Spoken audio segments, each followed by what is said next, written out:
ہوا ہے جس کے اندر اللہ کا خوف ہے, جس کے اندر اللہ کا ڈر ہے, جو اللہ کی عبادت کرتا ہے. میرے دوستو, اللہ سبحانہ و تعالیٰ نے اسی کو قرآن کے اندر ارشاد فرمایا. چنانچہ میرے دوستو, اللہ سبحانہ و تعالیٰ نے اپنے مومنی بندوں کو یعنی اہل ایمان کو یا ایھا الذین آمنوا کہہ کر لکھا ہے کہ تقریباً 99 مرتبہ خطاب کیا, یعنی 90 مرتبہ اللہ سبحانہ و تعالیٰ نے یا ایھا الذین آمنوا کہہ کر خطاب کیا. چنانچہ لکھا ہے کہ جب بھی اللہ سبحانہ و تعالیٰ نے یا ایھا الذین آمنوا کہا,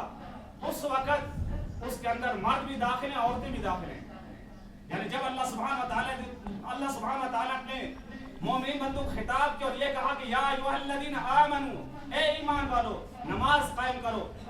تو اس کے اندر مردوں کو بھی آ گیا, مردوں کو بتایا گیا, عورتوں کو بتایا گیا, یعنی دونوں کو خطاب ہو گیا. کہ اللہ سبحانہ و تعالیٰ نے کہا یا ایھا الذین آمنوا, اے ایمان والو روزہ رکھو.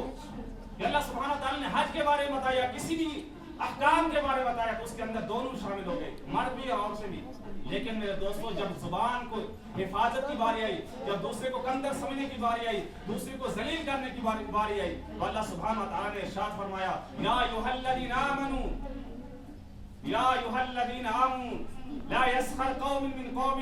عسى ان یکونوا خیرا منهم. اے ایمان والو, اے مومنو, کوئی مرد کوئی قوم کسی قوم کا مذاق نہ اڑائے, کوئی قوم کسی کو کمتر نہ سمجھے, کوئی قوم کسی پر ہنسے نہ. چنانچہ علماء فرماتے ہیں قوم سے مراد مرد ہیں,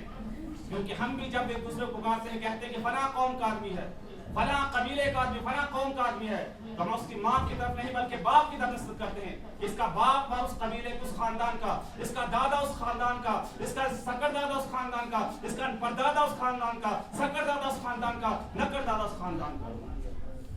چنانچہ فرمایا کہ یا ایھا الذین آمنوا لا یسخر قوم من قوم, اے مردو, اے ایمان والو, کوئی مرد کسی مرد پر نہ ہنسے, کسی کا مذاق نہ اڑائے, کسی کو کمتر نہ سمجھے. آگے فرمایا ولا عسى ان یکونوا خیرا منهم,